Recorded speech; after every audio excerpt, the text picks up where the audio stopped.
Good afternoon, and welcome to our final webinar, Close Up Your Year. I'm Juliana, and I'm part of the Queensland training team. I would like to begin this webinar with our acknowledgement of country. With gratitude, I pay my respects to the Turrbal people and the Yagara people as I'm presenting this webinar today from Brisbane. In today's webinar, we will cover steps and tools to finalise billings for the year, useful end of reports, including your top refers, the most efficient way to communicate Christmas closures, and how to tidy up your Genie database and get ready for the new year. Let's begin with steps and tools to finalize billings for the year. When navigating to appointments, check missing invoices, you will receive the following prompt advising that a list of patients who have not been invoiced for their appointment will appear.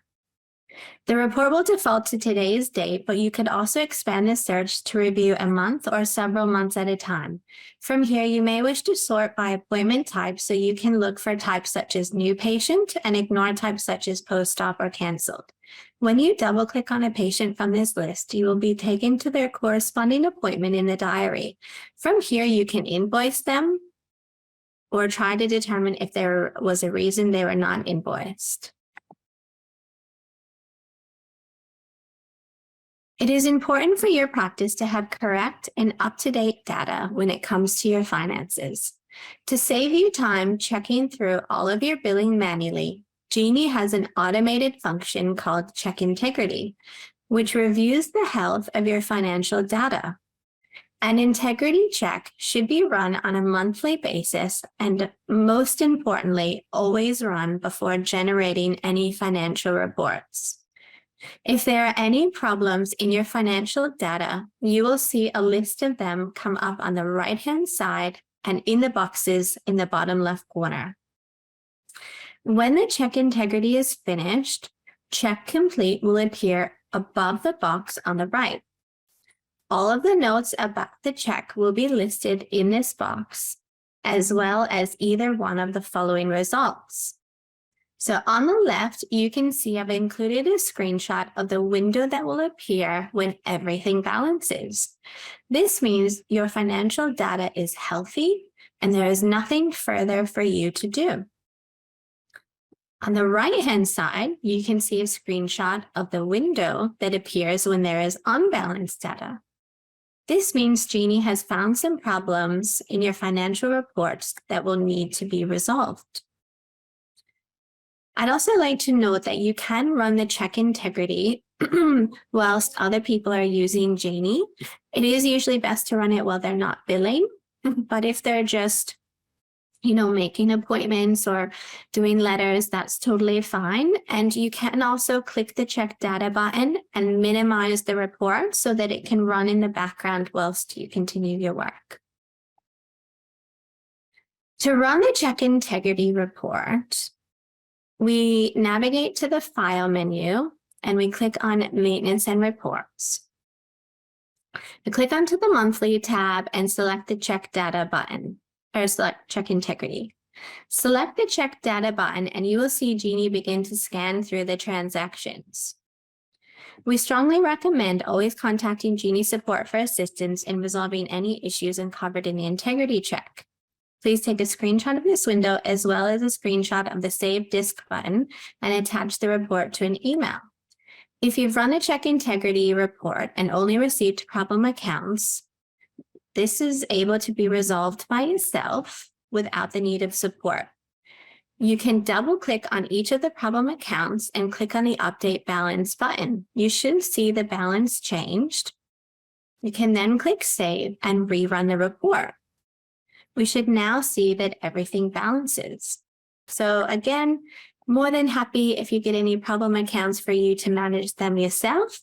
However, if you do have anything appear in the problem transactions, problem sales, and problem payments, please reach out to our support team for assistance. Now let's look at useful end-of-year reports, including your top refers. The first report we're going to look at is a list of all the account holders who currently owe you money. I like to think of the age debtors report as a quick snapshot of your outstanding debts. To access your age debtors report, we navigate to File, Maintenance and Reports, Practice Analysis tab, and we click on Age Debtors. If you haven't already done so in the past, make sure you select the radio button for yes to include your unprinted accounts. This report is based off service date. From this report, with the patient highlighted, you can blacklist the patient or unblacklist them. You also have access to their account history, so you can view the invoices directly from here. You don't need to close out of the window and open it separately. We also have direct access to the account holder record. This is a really great place where you may wish to record some billing notes. Perhaps in this instance, I'll say that they want to go onto a payment plan and they're going to start in January, but you may also include that you've sent some invoices out or whatever the information might be. The last button we have is the print one button, and this is a really great one that a lot of people don't seem to know about. Have you ever wondered who the Bupa patients are that you're still trying to chase up? When you highlight an organizational account holder like Bupa in the Age Debtors report and click on the Print One button, you get an itemized report of each patient and the corresponding account details. You can then use this report to look up inpatient claims in Eclipse and find out where the status is up to. You may want to review manual batch invoices that you've emailed or posted off. In a perfect world, all patients would pay their invoices up front, and you'd never have to worry about chasing up any unpaid invoices.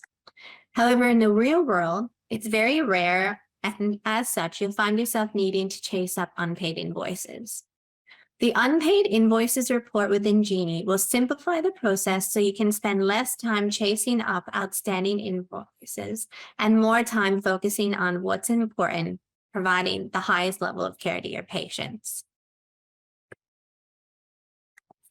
To access the unpaid invoices report, we navigate to the File menu, we click on Maintenance and Reports, we then navigate to our Monthly tab, and we click on Unpaid Invoices. You can filter the report in a number of ways. And we can also set the owing from more than and less than to 0 for both, which allows us to see an entire date range. We also want to include our batch processed accounts, and the total we should see here should match exactly what we see in our age debtors report. You can print statements. So if we use Dirk, for example, he has 2 outstanding invoices. So rather than printing 2 and sending it to him, we can highlight both of them, and we can use the print statement button to include both invoices on the same page. This will also populate today's date in the last sent column. So it means in future, when you open this, you can see when you last sent a statement out. You can also print invoices if you've just got a single invoice for that account holder. We can also select the template. So we do have saved in our patient letters one of our outstanding invoices. So from here, we can directly print that template out. We also have access to our account holder record from here, and as well as our account history. So we can open them up and have a look. We also have a remove discount button. So if you did give people a discount for, say, paying on the day, and then obviously they haven't done so, if you're finding them in here, you can then remove that discount. The next report we're going to look at is what we like to call our Christmas card list. This is how you're going to determine who gets the nice bottle of Moe and who's getting a card just to say thanks for supporting the business. To run the referrals report, we select the referrals report icon under the Practice Analysis tab of Maintenance and Reports. With a normal click, you will see a breakdown of the number of referrals by provider Whereas if you hold down the Alt key and then click on the report, you will see a breakdown of the financial impact those referring doctors have had on your practice. You can see in the screenshot, we do give you the wording. So if you do forget that it's an alt click, you do have that directly in maintenance and reports for you. Here's a screenshot of the two reports side by side. So the top report is what we see when we click on the referrals report directly from the practice analysis tab. This is where we're just looking at the total number of referrals that doctor has sent to our practice. So it's just numerical value. The bottom report can be accessed by holding down the Alt key and then clicking on the referrals report. We always recommend that you compare the two reports, as the top 5 is usually not the same.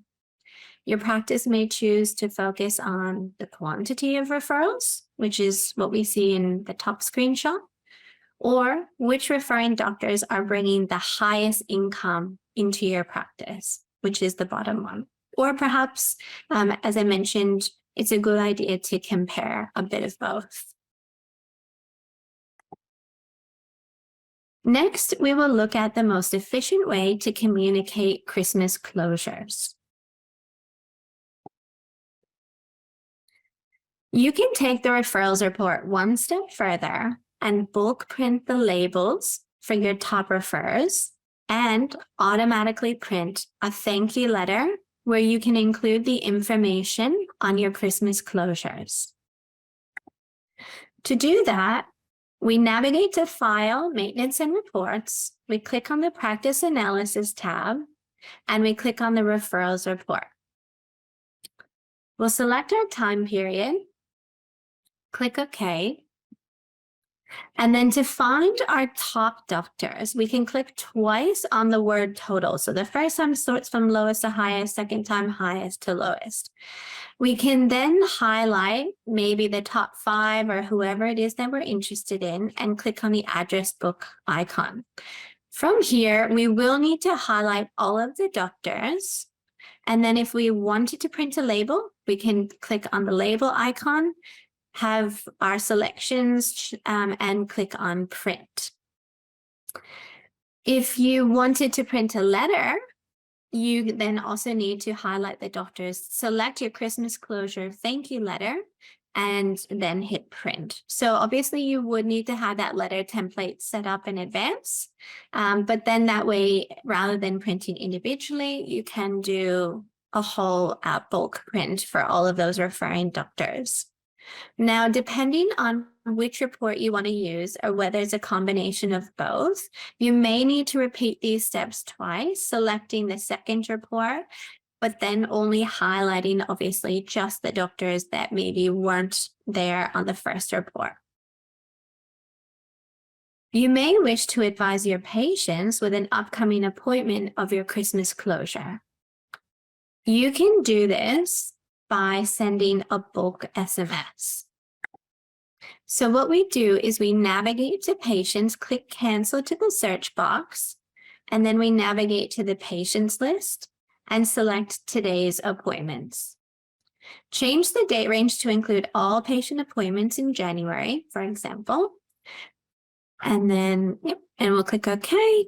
And then from here, what we want to do is click on the SMS button. You'll be alerted with a window displaying the number of patients who don't have a mobile number, and you will need to contact those patients separately.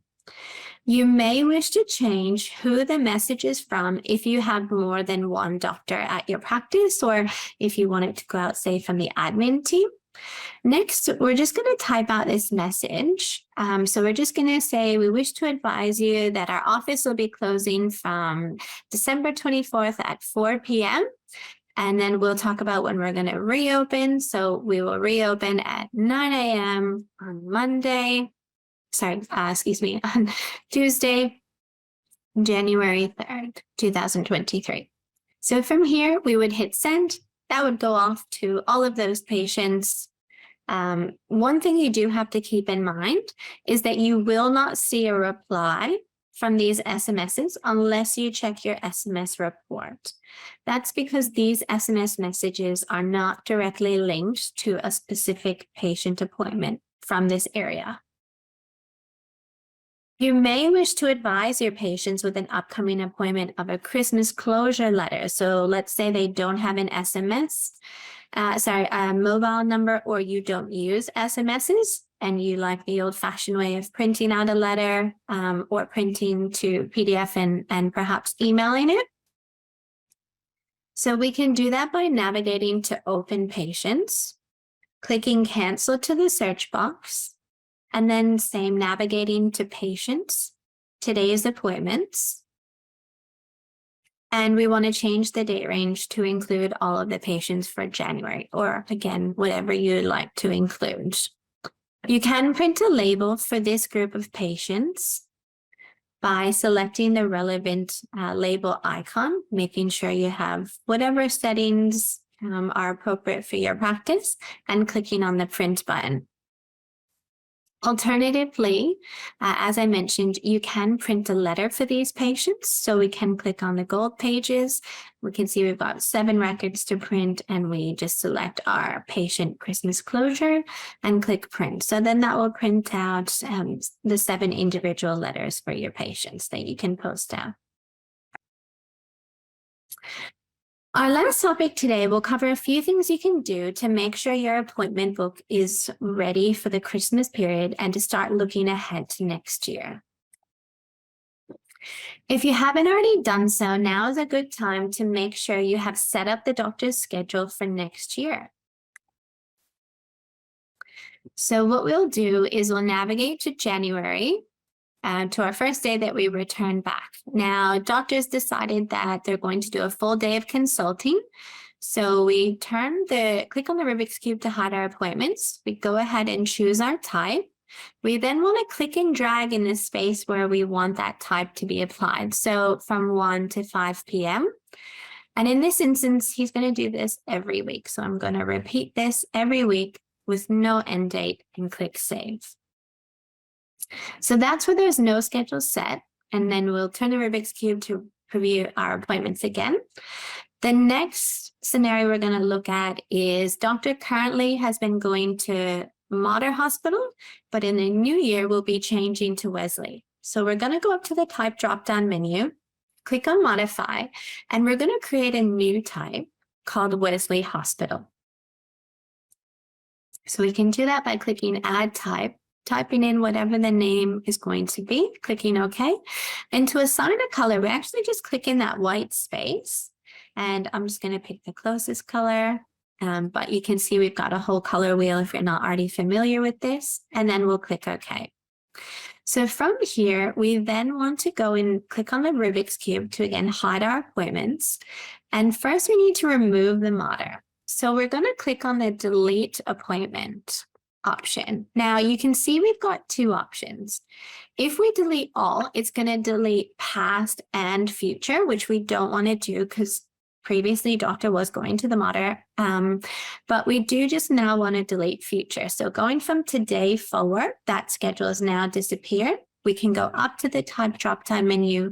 We can select the Wesley Hospital type. And same as what we did before, we're just going to click and drag down over the time slot. And then we're going to make this repeating again. If it was a one-off, you could just leave that as well. But in this instance, it's going to be every week. So we'll go ahead and save that. And then obviously just making sure you click the Rubik's Cube back on to bring your appointments back. Now, to set up the doctor's on-call schedule on days where he or she is usually working, maybe in the clinic, or to overwrite your current appointment schedule for the Christmas closure. So if you haven't yet blocked out the days that you're going to be closed, or you like to block out the public holidays, we do this slightly different than what you just saw with setting up an appointment schedule. In this instance, we don't want to stop our schedule and restart it with, I guess, the public holidays, stopping and starting and just inserting the public holidays. So instead, we actually just want to apply a type over top for just the days that perhaps the doctor is on call or just the days that we are closed. So what we're going to do with that is we're just going to go to, Boxing Day, one of the public holidays, and we're going to say that, perhaps doctor is, where office is closed. So we've just highlighted the cells that we need.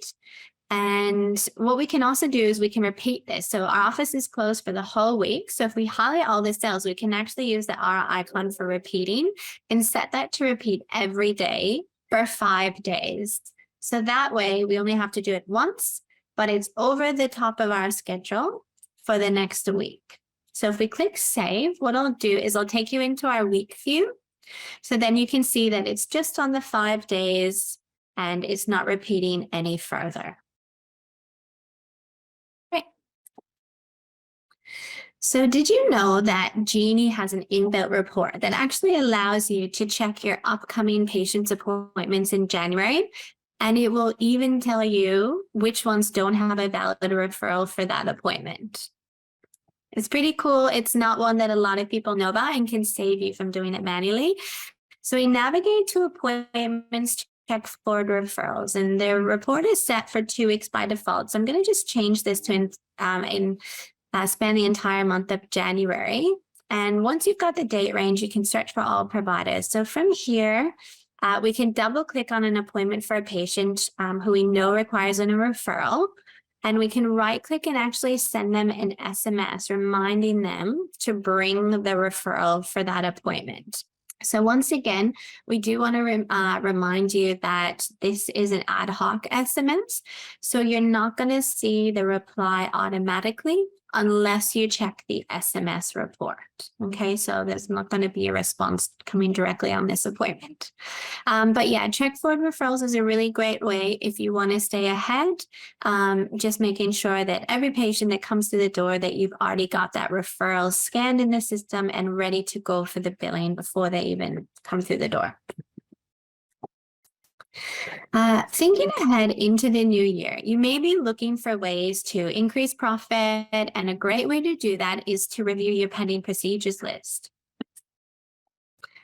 So a list of all pending procedures can be found by navigating to the appointments menu and clicking on pending procedures. From here, you can double click on the patient to open their procedure window and follow up with any patients where perhaps you issued them a quote, but they haven't actually scheduled a procedure yet.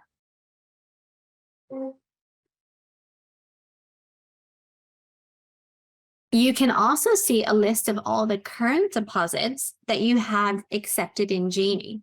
And this list can be found by navigating to billing and clicking on list deposits. If you have any really old deposits, you may want to review the patient's account history to determine maybe you forgot to apply them. You may also find patients in the list who paid a deposit and possibly their surgery was canceled due to COVID, and you either need to reschedule them or refund their deposit if it's no longer going ahead. You can click on the magnifying glass to search for a particular date range, or if your list is really long, you might want to print it and work on it outside of Genie. You may have several templates that you no longer use. So to remove unwanted templates from the merge letter area, we can click on the gold pages icon. Select the template that is no longer required, and we can click the delete item button. Please note that this is not that this is irreversible. So ensure that you've definitely clicked on the right template before pressing delete. You can also utilize the category feature to keep your list tidy. So I'm just going to drag my quote template down to my quote category. I'll expand that out so you can see. And then I'm going to create a new category for all of my patient letters. So just enter that in, and then we'll click OK. And then I'm just going to drag a couple of my patient letters down. So my recall letter, I'll add into there, perhaps my unpaid invoices letter, and then I'll grab my new patient letter. And then I'll expand that out for you so you can see what that looks like. So this is just going to allow you to find your templates quicker if you have that really long list up top. Now is a really good time to revisit the list of Genie users in the database and mark any users as inactive. It's really important that you don't delete these users. Marking a user record as inactive does not remove the user from the database, but rather prevents the user from appearing in the login window and from being selected within Genie. So please keep in mind, though, that the All User Preferences window may be restricted based on the user role that you've been assigned by the administrator within the Edit Group settings. So to inactivate a user, we'll navigate to the File menu and we'll click on All User Preferences. So from here, we'll double click on the user that we want to mark inactive. And you can see that we can tick that inactive user tick box in the top right-hand corner of the window, and then we just need to click Save. The user is now grayed out. If I just click off of there, if you have a lot of users in this window, you can tick the box to hide all inactive users. That will shorten the list down for you, and then you can only see the users who are relevant. So that takes us to the end of the demonstration part of the webinar. So let's talk about where you can find more information on the topics we discussed today and how to contact us if you have any follow-up questions. Now, if you haven't searched for Genie for a while, our website has actually changed. So we now can be found at geniesolutionssoftware.com.au. And for all of your general, how do I do X type questions, our support team has created a really fantastic knowledge base full of articles to assist you. The knowledge base can be found under the support tab on our website. And we also have live chat now, which is super exciting. And we've been getting a lot of really great feedback on how much you guys are loving how quick our team is able to assist you without the need to be waiting on the phone anymore. So live chat can actually be found by clicking the blue blurb icon in the lower right-hand corner of the Genie knowledge base.